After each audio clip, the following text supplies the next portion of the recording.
اعوذ باللہ من الشیطان الرجیم بسم اللہ الرحمن الرحیم۔ سامعین و ناظرین، خصائص مصطفیٰ صلی اللہ علیہ وسلم یعنی رسول کریم صلی اللہ علیہ وسلم کی خصائص عالیہ کا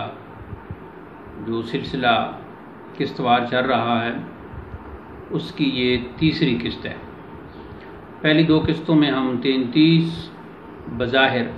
33 خصائص عالیہ ذکر کر چکے ہیں جو ہم نے سیرت نگاروں اور بڑے بڑے ائمہ کی کتابوں سے اخذ کیے ہیں۔ آج کی نشست کا آغاز خاصہ نمبر یا خصیصہ نمبر 34 سے ہوگا۔ 34، آپ صلی اللہ علیہ وسلم پر خطا کا اطلاق جائز نہیں، یعنی آپ صلی اللہ علیہ وسلم کے لیے لفظ خطا نہیں بول سکتے، البتہ دیگر انبیاء پر خطا کا اطلاق جائز ہے جیسا کہ قرآن مجید میں موجود ہے۔ آج کل یہ مسئلہ خطا کی بڑی بحث چل رہی ہے۔ 3-4 ماہ پہلے جناب مولانا ڈاکٹر آصف جلالی صاحب کا ایک ایسا خطاب تھا جس میں سے سیاق و سباق سے کاٹ کر ایک چھوٹا سا کلپ نکالا گیا اور شرارت کی نیت سے اسے پھیلایا گیا۔ پھر پورے ملک پاکستان میں ایک کورام برپا ہو گیا۔ پہلے ہم بھی اس کلپ کو سن کر تھوڑے سے چونکے، لیکن جب حقیقت حال واضح ہوئی تو پھر مطمئن ہو گئے الحمدللہ۔ تو جب پوری ان کی گفتگو سنی، پھر بعد میں انہوں نے اس کی جب بہت سے مولویوں نے ان پر اعتراض کیا، اور ایسے مولویوں نے کہ جو خود ان کا علم سے کوئی تعلق نہیں ہے، بس یوں سمجھ لیں کہ ایک انہیں شوق تھا سکرین پہ آنے کا اور اتنا علم نہیں تھا جتنی باتیں کر ڈالی۔ تو اس میں ایک عبارت حضرت اعلیٰ پیر میر علی شاہ صاحب چشتی قادری گولڈوی قدس سرہ کی کتاب مستطاب تصفیہ ما بین سنی و شیعہ، اس کی ایک عبارت تھی جس پر ہنگامہ کھڑا کیا گیا اور کچھ حضرات نے بزام خیش اس کی اس طرح کی تشریح کرنا چاہیے کہ گویا مولانا ڈاکٹر آصف جلالی صاحب نے اس عبارت کو نہیں سمجھا۔ تو یہ دراصل ایک لطیفہ ہی بنتا ہے، اور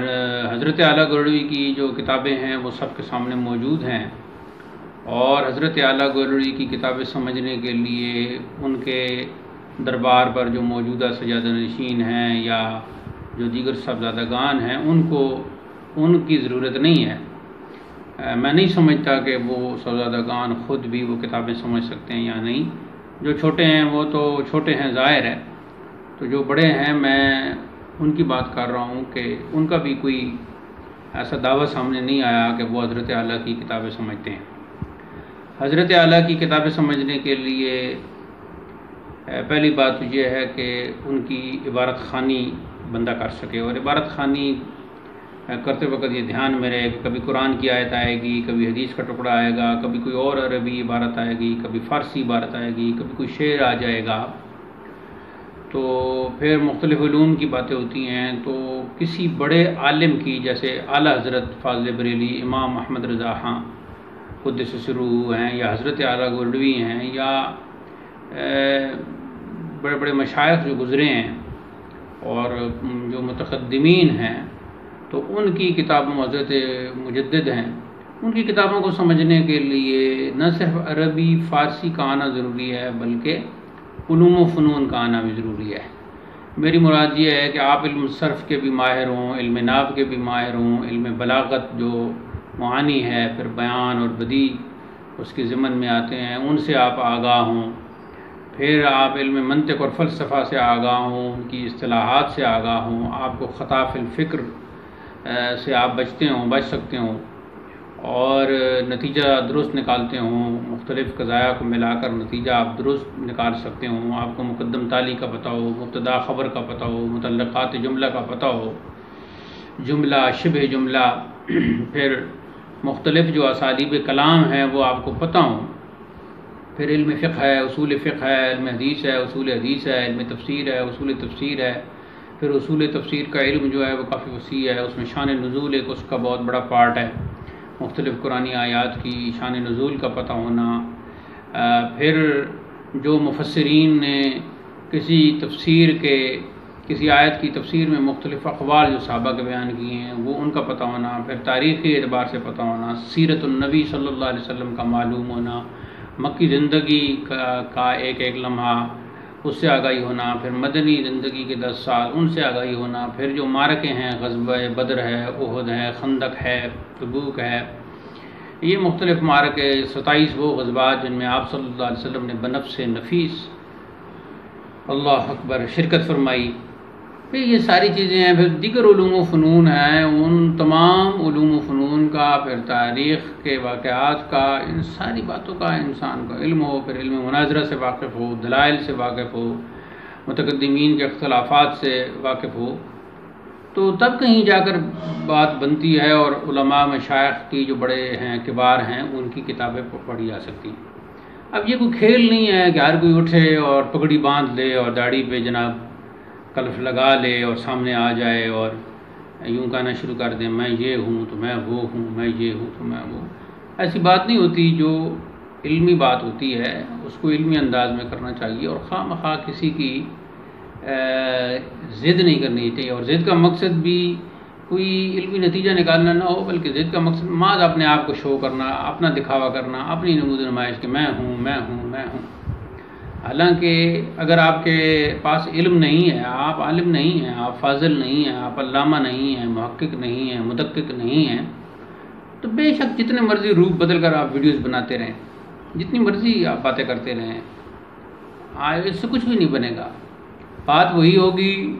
جو اوتھینٹک ہوگی، جو علمی ہوگی اور جو فنی ہوگی، جو متقدمین کے کتابوں اور ان کی تشریحات کی روشنی میں ہوگی۔ اچھا، اب اس وقت پاکستان میں ایسا کون ہے جو اعلیٰ حضرت امام احمد رضا سے بڑا ہے یا حضرت اعلیٰ گولڈوی سے زیادہ جانتا ہے؟ اگر کوئی ایسا ہے تو وہ بے شرم اور بے حیا ہے، بکواس کرتا ہے، ایسا کوئی بھی نہیں ہو سکتا۔ اگر ایسا کوئی ہے، کوئی ہوتا تو سامنے سب کی پوری دنیا کے سامنے آ جاتا۔ یہ تو جو دنیا کے سامنے آ رہے ہیں انہیں نہ سیدھی طور پر عبارت خوانی آتی ہے، نہ شرح کر سکتے ہیں کسی متن کی، اور نہ انہیں کوئی مسائل مختلف علوم و فنون کے مسائل کا مبادی جو ہیں وہ بھی انہیں ازبر تک نہیں، مستحضر نہیں۔ تو اس لیے میں ایسے تمام لوگوں سے کہوں گا جو حضرت اعلیٰ گولڈوی کے مقابلے میں آ رہے ہیں اور اپنی غلط سلط تشریح کر رہے ہیں، یا اعلیٰ حضرت امام احمد رضا فاضل بریلی کے مقابلے میں آ رہے ہیں اور غلط تشریح کر رہے ہیں، تمہارا کچھ بنے گا نہیں، تم ہو کچھ بھی نہیں، لیکن تمہیں نصیحت کے طور پر اور ایک دین کا خادم ہونے کے اعتبار سے، علم و ادب کا خادم ہونے کے اعتبار سے میں تمہیں یہ بات کہہ رہا ہوں۔ اس کو نصیحت سمجھو، التماس سمجھو، گزارش سمجھو کہ مت کرو ایسے، چھوڑ دو یہ باتیں۔ تم نہ تو اتنے بڑے عالم ہو اور نہ تم اتنے فاضل ہو کہ تم اعلیٰ حضرت کی تشریحات سے آگے بڑھو، تم حضرت اعلیٰ گولڈوی کی تشریحات سے آگے بڑھو، ان کے لفظوں کو جو ہے وہ ایسے معنی پہناؤ کہ دوسروں کو دھوکہ دو اور دوسروں کو گمراہ کرو۔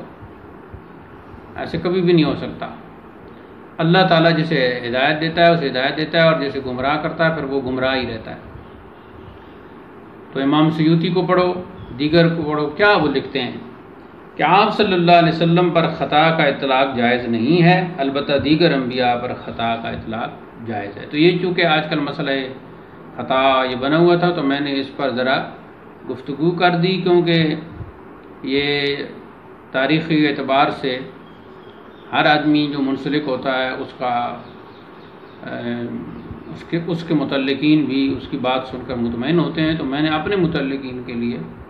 اہل سنت و جماعت کے اطمینان کے لیے یہ بات کر دی ہے۔ نمبر 35، آپ صلی اللہ علیہ وسلم کو اہل قبور کے احوال کا بھی علم ہے۔ امام احمد